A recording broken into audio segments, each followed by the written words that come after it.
Welcome to my channel English learning unlimited.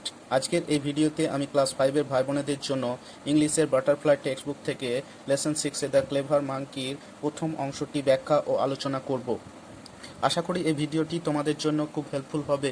যদি helpful হয় তাহলে তোমরা অতি অবশ্যই ভিডিওটি লাইক করো আর বেশি বেশি শেয়ার করো।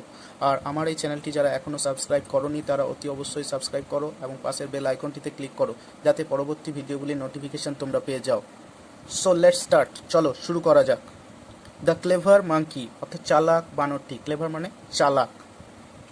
Once upon a time there lived a monkey on the bank of a river, অর্থাৎ ওয়ান্স আপন এ টাইম কোনো এক সময় দেয়ার লিভড আ মাঙ্কি একটা বাঁদর বাস করতো। কোথায়? On the bank of a river, অর্থাৎ একটা নদীর তীরে, একটা নদীর তীরে একটা বানর বাস করতো। Right in the middle of the river, সেই নদীটার ঠিক মাঝখানে দেয়ার ওয়াজ এ স্মল আইল্যান্ড, একটা ছোট্ট দ্বীপ ছিল। আইল্যান্ড মানে দ্বীপ, এখানে উচ্চারণটা আইল্যান্ড হবে, বানানটা হচ্ছে ISLAND, ইসল্যান্ড নয়, island. With many fruit trees, অনেক ফলের গাছ সমন্বিত, অর্থাৎ সেই ছোট দ্বীপে অনেক ফলের গাছ ছিল। হ্যাঁ, অর্থাৎ নদীটির ঠিক মাঝখানে একটা ছোট্ট দ্বীপ ছিল যেখানে অনেক ফলের গাছ ছিল। Sweet and juicy fruits গ্রিউ on the trees, অর্থাৎ গাছগুলোতে সুইট মানে হচ্ছে মিষ্টি আর জুসি মানে হচ্ছে রসালো, তাহলে মিষ্টি এবং রসালো ফল ধরতো। At a distance from the bank, অর্থাৎ নদী তীর থেকে একটু দূরে there was a huge rock in the river, হ্যাঁ, নদীর মধ্যে একটা বিশাল বড় পাথর ছিল। হিউজ মানে বিশাল বড়। আ পার্ট অফ ইট, এটার একটা অংশ, ওয়াজ অ্যাবাভ ওয়াটার, এটার একটা অংশ জলের উপরে ছিল। ওয়ান ডে, একদিন, attracted by the delicious fruits, attracted অর্থাৎ আকৃষ্ট, আকৃষ্ট হয়ে, কিসের দ্বারা আকৃষ্ট হয়ে? By the delicious fruit, delicious মানে হচ্ছে সুস্বাদু, খালি সুস্বাদু ফল দ্বারা আকৃষ্ট হয়ে দ্য মাঙ্কি, বানরটি, jumped to reach the rock, সেই পাথরটির উপর পৌঁছানোর জন্য ঝাঁপ দিল। অ্যান্ড ফ্রম দেয়ার, এবং সেখান থেকে leapt on to the island, এবং সেখান থেকে আবার লাফিয়ে দ্বীপে পৌঁছে গেল। Not so difficult after all, সর্বোপরি খুব একটা কঠিন নয়। হি সেড টু হিমসেলফ, সে নিজেই নিজেকে বলল। ডিফিকাল্ট মানে কঠিন। শুন, শীঘ্রই, he was enjoying the sweet fruits from the trees, শীঘ্রই সে উপভোগ করতে লাগলো। এনজয় মানে হচ্ছে উপভোগ করা, সে উপভোগ করতে লাগলো গাছগুলো থেকে মিষ্টি ফলগুলোকে। There was hardly any other animal there, সেখানে একেবারে অন্য কোনো প্রাণী ছিল না বললেই চলে। হার্ডলি মানে না অর্থে ব্যবহার হয়, অর্থাৎ নেই বললেই চলে। সেখানে অন্য কোনো রকম পশু বা প্রাণী ছিল না বললেই চলে। সুতরাং he was in no danger, তাই তার কোনো বিপদও ছিল না। হ্যাঁ, সুতরাং the monkey decided to visit the island every day, সুতরাং বানরটা সিদ্ধান্ত নিল বা মনস্থির করলো সেই দ্বীপে প্রতিদিন যাবে। On the fur bank of the river, নদীটির দূরবর্তী তীরে, a big crocodile lived with his wife, একটা বড় কুমির তার স্ত্রীর সাথে বাস করত। ওয়ান ডে, একদিন, হি নোটিসড দ্য মাঙ্কি, একদিন সে বানরটিকে লক্ষ্য করলো। কি করতে? ক্রসিং দ্য রিভার, নদীটি পার হতে দেখতে পেল। ইন হিজ ইউনিক ওয়ে, তার নির্দিষ্ট পথে, ইউনিক মানে নির্দিষ্ট, একক, অর্থাৎ তার নির্দিষ্ট পথে নদীটিকে পার হতে লক্ষ্য করলো। হি টোল্ড হিজ ওয়াইফ, সে তার স্ত্রীকে বলল। ডিড ইউ সি হিম, তুমি কি তাকে দেখেছিলে? লেটস ক্যাচ হিম টুমোরো, চলো আগামীকাল তাকে ধরবো। নেক্সট মর্নিং, পরের দিন সকালে, হাউএভার, যাই হোক, দ্য ক্রোকোডাইল ফাউন্ড দ্যাট, কুমিরটা দেখতে পেল যে catching the monkey was not so easy, বানরটিকে ধরা অত সহজ নয়। Catching the monkey was not easy, easy মানে সহজ, তাহলে বানরটাকে ধরা সহজ ব্যাপার নয়। The monkey landed on the rock, বানরটি প্রথমে পাথরের উপরে নামলো। অ্যান্ড ইন এ ফ্ল্যাশ মানে হচ্ছে এক পলকেই jumped off on to the island, এবং এক পলকেই সে সেই দ্বীপে ঝাঁপিয়ে পৌঁছে গেল। হাইডিং বিহাইন্ড দ্য রক, পাথরের পিছন থেকে লুকিয়ে, the crocodile could only watch him, কুমিরটা শুধুমাত্র তাকে লক্ষ্যই করলো বা দেখতেই থাকলো। He return home without his catch, সে বাড়ি ফিরে এলো তাকে না ধরতে পেরেই। অর্থাৎ বানরটা এত দ্রুততার সঙ্গে সেখানে পৌঁছাচ্ছিল যে কুমিরটা তাকে ধরতে না পেরে হতাশ হয়ে বাড়ি ফিরে এলো। ডেজ ওয়েন্ট বাই, অর্থাৎ অনেক দিন পেরিয়ে গেল। The crocodile thought of many plans, কুমিরটা অনেক পরিকল্পনার কথা ভাবলো। টু ক্যাচ দ্য মাঙ্কি, বানরটাকে ধরার জন্য অনেক পরিকল্পনার কথাই ভাবলো। বাট নাথিং ওয়ার্কড, কিন্তু কোনো কিছুতেই কাজ হলো না। The monkey always escape from his clutches, বানরটি সবসময় এসকেপ মানে হচ্ছে পালিয়ে যাওয়া, বানরটি সবসময় পালিয়ে যেত ফ্রম হিজ ক্লাচেস, ক্লাচ মানে হচ্ছে নাগাল, তাহলে তার নাগালের বাইরে বা তার নাগাল থেকে সবসময় পালিয়ে যেত।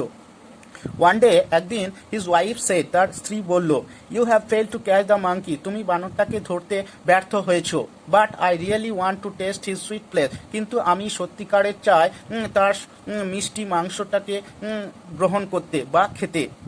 সো দিস টাইম, তাই এইবার you must follow my plan, তোমাকে আমার পরিকল্পনা অনুযায়ী চলতে হবে বা আমার পরিকল্পনা অনুসরণ করতে হবে। দ্য ক্রোকোডাইল সেড, কুমিরটা বলল, রাইট, ঠিক আছে, tell me the plan then, তাহলে তোমার পরিকল্পনাটা আমাকে বলো।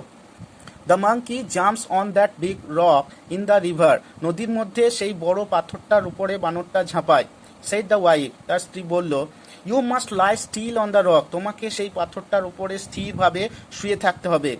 When he jumps upon you, যখন সে তোমার উপর ঝাঁপ দেবে, thinking you to be a rock, তোমাকে একটা পাথর ভেবে, অর্থাৎ তোমাকেই ওই পাথরটা মনে করবে, you can catch him easily then, তাহলে তখন তুমি তাকে সহজেই ধরে নিতে পারবে। হোয়াট অ্যান আইডিয়া, কি চমৎকার পরিকল্পনা। I will get him tomorrow for sure, আমি অবশ্যই আগামীকাল তাকে ধরে ফেলবো, আমি নিশ্চয়ই তাকে ধরে ফেলবো। Said the crocodile with joy, অর্থাৎ কুমিরটা আনন্দ সহকারে এই কথাটি বলল যে সে আগামীকাল অবশ্যই বানরটিকে ধরতে পারবে। এবার এখান থেকে কতগুলো প্রশ্নোত্তর আলোচনা করা যাক। যেমন 1 নম্বর হতে পারে, where did the monkey live, অর্থাৎ বানরটি কোথায় বাস করতো, সেক্ষেত্রে উত্তর হবে the monkey lived on the bank of a river, অর্থাৎ বানরটি একটা নদীর তীরে বাস করত। তারপরে প্রশ্ন হতে পারে, what was in the middle of the river, সেক্ষেত্রে উত্তর হবে in the middle of the river there was a small island with many fruit trees, অর্থাৎ নদীটির ঠিক মাঝখানে একটা ছোট দ্বীপ ছিল যেখানে অনেক ফলের গাছ ছিল।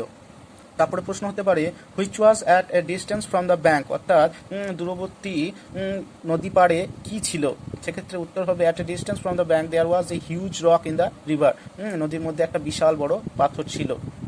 তারপরে প্রশ্ন হতে পারে, by which was the monkey attracted, অর্থাৎ কিসের দ্বারা আকৃষ্ট ছিল বানরটি, সেক্ষেত্রে উত্তর হবে the monkey was attracted by the delicious fruits in the small island, অর্থাৎ বানরটি সুস্বাদু ফল দ্বারা আকৃষ্ট হয়েছিল। তারপরে প্রশ্ন হতে পারে, what was not so difficult for the monkey, সেক্ষেত্রে উত্তর হবে for the monkey two reach the island was not so difficult, অর্থাৎ সেই দ্বীপে পৌঁছানোটা খুব একটা কঠিন কাজ ছিল না। তারপরে প্রশ্ন হতে পারে, why was he in no danger, কেন সে কোনো বিপদের মধ্যে ছিল না, সেক্ষেত্রে উত্তর হবে he was in no danger because there was hardly any other animal there, অর্থাৎ সেখানে অন্য কোনো প্রাণী বা পশু নেই বললেই চলে।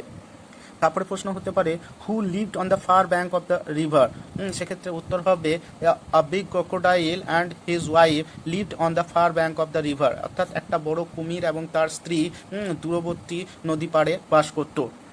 তারপর একটা ট্রু ফলসের প্রশ্ন হতে পারে, যেটার উত্তর তোমরা কমেন্ট বক্সে জানাবে, সেটা হলো the crocodile found that catching the monkey was not so difficult, অর্থাৎ কুমিরটা লক্ষ্য করলো যে বানরটিকে ধরা খুব কঠিন ছিল না। ট্রু না ফলস? তারপরে প্রশ্ন হতে পারে, who want to test the flash of the monkey, অর্থাৎ কে বানরের মাংস আস্বাদন করতে চেয়েছিল, সেক্ষেত্রে উত্তর হবে the crocodiles wife wanted to test the flash of the monkey, অর্থাৎ কুমিরের স্ত্রী বানরটির মাংস আস্বাদন করতে চেয়েছিল। তারপরে প্রশ্ন হতে পারে, who gave the crocodile a great idea, অর্থাৎ কুমিরটাকে কে একটা ভালো আইডিয়া দিয়েছিল, সেক্ষেত্রে উত্তর হবে the crocodiles wife gave him a great idea to catch the monkey, অর্থাৎ কুমিরের স্ত্রী তাকে বানরটিকে ধরার জন্য একটা ভালো আইডিয়া দিয়েছিল। আরেকটা তোমাদেরকে ট্রু ফলস প্রশ্ন দিচ্ছি, যেটার উত্তর তোমরা কমেন্ট বক্সে জানাবে। The crocodile became sad after hearing his wife's idea, অর্থাৎ কুমিরটি তার স্ত্রীর পরিকল্পনা শুনে দুঃখিত হলো। ট্রু না ফলস? আজকের মতো আলোচনা এইটুকুই, পরবর্তী ভিডিওতে করা হবে। ততক্ষণে তোমরা ভালো থাকো আর মন দিয়ে পড়াশোনা করো। আর আমার এই ভিডিওটি দেখার জন্য তোমাদের অনেক অনেক ধন্যবাদ।